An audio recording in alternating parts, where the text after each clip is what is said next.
আজকে বর্তমান যুগে আমরা যখন জানাজার নামাজ পড়িতে যাই, জানাজার নামাজ যখন আমরা পড়িতে যাই, তা আমরা পায়ে চাপ্পাল দিয়ে জানাজার নামাজ পড়ি কিংবা চাপ্পালটা খুলে নামাজ পড়ি? বলেন তো,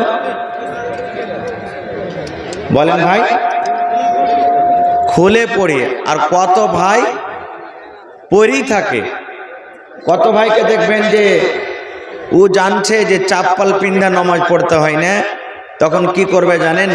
চাপ্পালের পা থেকে ফিতাটাকে নামতে করে দেবে, আর ওই চাপ্পালের উপরই দাঁড়িয়ে থাকবে। আছে না এরকম?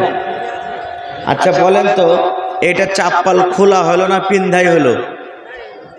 জোরে বলেন। পিন্ধাই হলো।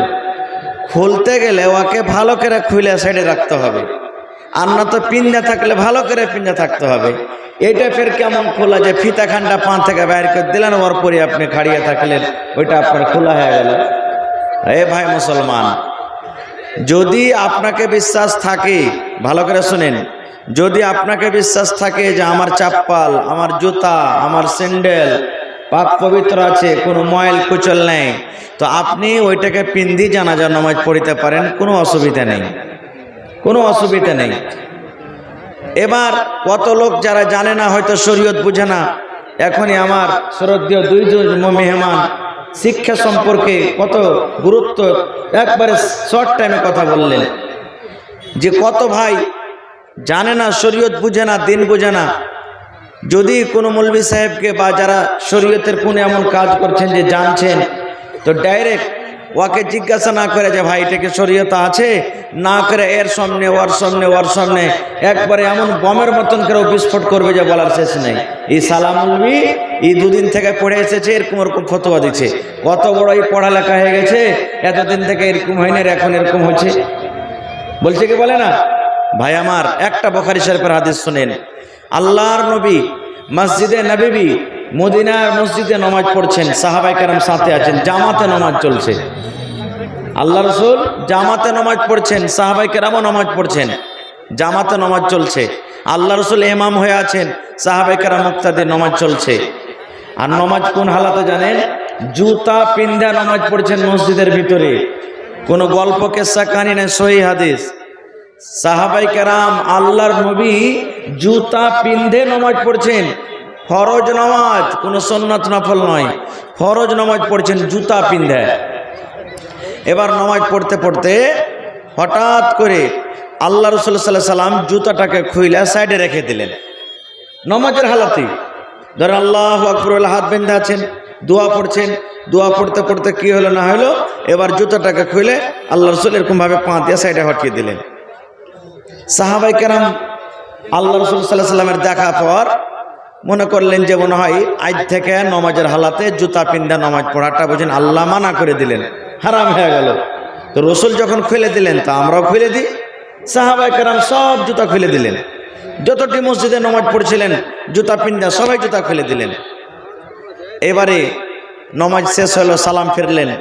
সালাম ফেরার পর নবীজি পিছন দিকে যদি দেখছেন, সুবহানাল্লাহ, আমার সব সাহাবীরা জুতা খুলে দিয়েছেন, সব জুতা খুলে দিয়েছেন। এবার নবীজি সাহাবীদেরকে বলছেন, আরে বাবা, কি ব্যাপারটা, তোমরা জুতা খুলে নামাজ পড়েছো, কোনো লোকের পায়ে জুতা নেই, তোমরা সব জুতা খুলে সাইডে রেখে দিয়েছো মানে? তো বলছে, নবীজি আপনাকে জুতা যে খুলতে দেখেছি, আমরা ভাবলাম যে আল্লাহ তাবারাক ওয়া তাআলার পক্ষ থেকে আজ থেকে মনে হয় জুতা পিন্ধে নামাজ পড়াটা হারাম হয়ে গেল, এই জন্য আমরা আপনাকে জুতা খুলতে দেখেছি, তা আমরা খুলে দিলাম। এবার নবীজি কি বললেন জানেন? রে আমার সাহাবীরা, জুতা পিন্ধে নামাজ পড়াটা আল্লাহ রাব্বুল আলামিন মানসুখ করেননি, হারাম হয়ে যায়নি। জুতা পিন্ধে তুমি নামাজ পড়তে পারো, কিন্তু সাহাবীরা শুনে না, যখন তুমি আল্লাহর ঘরে ঢুকবে, যখন তুমি মসজিদের ভিতরে আসবে, তোমরা নিজের নিজের জুতাটাকে তোমরা দেখে নাও। সাহাবী, আমি কেন জুতাটা খুলে হটিয়ে দিলাম, কেন জুতাটা আমি পা থেকে খুলে সাইডে রেখে দিলাম? এই জন্য আমি জুতাটাকে খুললাম, আমার পায়ে যে জুতা ছিল সেই জুতাতে ময়লা লেগেছিল, সেই জুতাতে ময়লা লেগেছিল, গান্দা লেগেছিল, ময়ল লেগেছিল। আমি কিন্তু দেখিনি, আমি কিন্তু জানি না যে আমার জুতাতে ময়লা লেগে আছে। আল্লাহর ফেরেশতা জিবরিল আমিন আমার কাছে এলেন, আসার পর আমার কানে কানে বললেন, ইয়া রাসূলুল্লাহ, আল্লাহর নবী গো, আপনি যে জুতা পিন্দা নামাজ পড়ছেন গো নবীজি, এই জুতাতে ময়লা লেগে আছে, এই জুতা আপনার নোংরা হয়ে আছে, এই জুতা নাপাক হয়ে আছে, এই ময়লাওয়ালা জুতা পরে নামাজ হবে না গো নবীজি, তাড়াতাড়ি করে আপনি জুতাটাকে খুলে সাইড করে দেন। রাসূল বললেন, সাহাবী রে, আমার জুতাতে ময়লা লেগেছিল, আমার জুতা নোংরা হয়েছিল, আমার জুতাতে গান্দা লেগেছিল, এই জন্য আমি জিবরিলের কথা মতো জুতাটাকে আমি খুলে দিলাম। এ আমার সাহাবীরা, তোমরা শুনে নাও, যখন তোমরা মসজিদের ভিতরে আসবে, যখন তোমরা জানাজার নামাজ পড়িতে যাবে, জানাজার নামাজে তোমরা দাঁড়াবে, তোমরা নিজের নিজের চাপ্পালকে দেখে নাও, তোমরা নিজের নিজের জুতাকে তোমরা দেখে নাও। যদি তোমাদের বিশ্বাস থাকে, তোমাদের যদি ইয়াকিন থাকে আমাদের জুতাতে কোনো ময়লা নাই, আমাদের চাপ্পালে কোনো ময়লা নাই, আমাদের চাপ্পাল নোংরা হয়ে নাই, আমাদের জুতা নোংরা হয়ে নাই, আল্লাহর নবী বলেছেন, সাহাবীরা আমার উম্মত, ওই চাপ্পাল জুতা পরে তোমরা নামাজ পড়তে পারো, কোনো রকমের বাধা নাই। কেন হাদিসটা আমি বললাম? যে সাহাবায়ে কেরাম শরীয়তকে কতটুকু মানতেন, নবীকে কতটুকু মানতেন। আল্লাহ রাসূল তারাকে জুতা খুলতে বলেননি, শুধু নবীকে করতে দেখেছেন বলে কি করলেন, সুবহানাল্লাহ, সব জুতা খুলে দিলেন।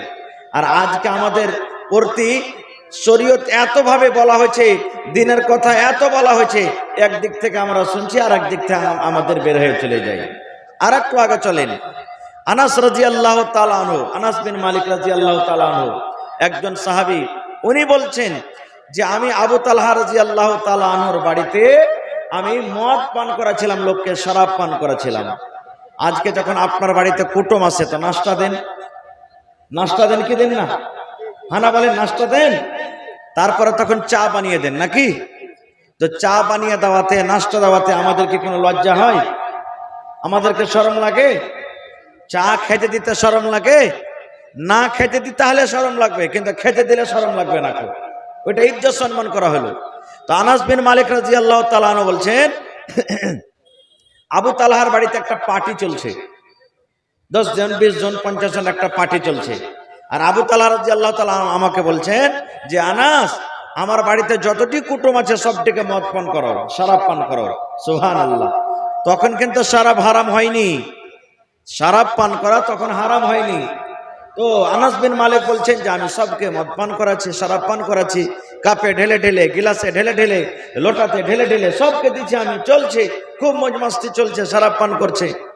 এবার শরাব পান করতে করতে, ওরে সুবহানাল্লাহ, আনাস বিন মালিক বলছেন যে আমি আবু তালহার বাড়িতে মদ পান করাচ্ছি, লোকেরাকে, লোক মজা মেরে মেরে মদ পান করছে, আর রাস্তা দিয়ে এলান করনেওয়ালা এলান করছে, হাঁটছে কি, ইন্নাল খামরা কাদ হুররিমাত, আরবি কথা বলছেন, ইন্নাল খামরা কাদ হুররিমাত, ইন্নাল খামরা কাদ হুররিমাত, ইন্নাল খামরা কাদ হুররিমাত, ইন্নাল খামরা কাদ হুররিমাত, এই কথা বলছেন আর চলে যাচ্ছেন।